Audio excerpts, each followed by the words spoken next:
ऐसे मत घूरो हमके, तू काबू रखो ना नजरिया पे।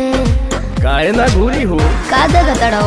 अरे देखे तो ना हो फैशन हो सहरिया के निशाना साधना कमरिया पे।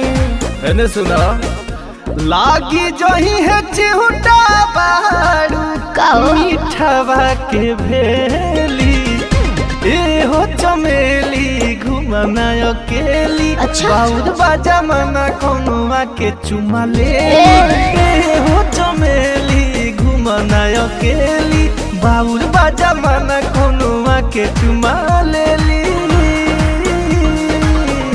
अरे केकरा में दम बहो जे चमेली के छुदी? अरे हम हैं हम।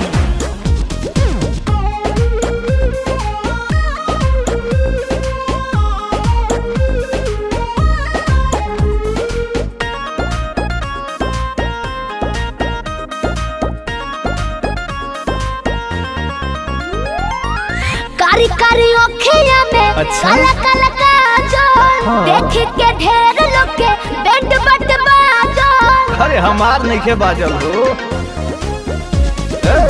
कोनो पकड़ ली ओरा में जकड़ ली देहिया रगड़ ली हो। ना भगलो ऐसे जहनी हमारा सोझा ठखेली ए हो चमेली घुमना अकेली। अच्छा। और बाजा मना कोनो आके चुमा ले ली। ए हो चमेली घुमना अकेली।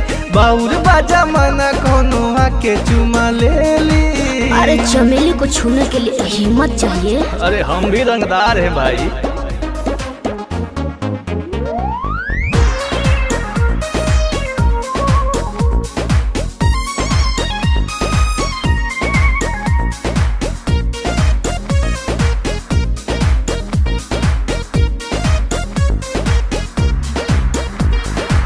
बेटी होई बड़ घर के जाने जवार हो।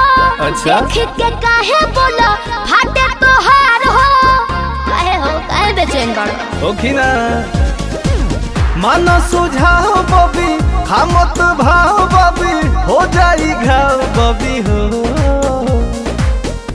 हौवे ई देहात ना भी जइया तुहके झेली।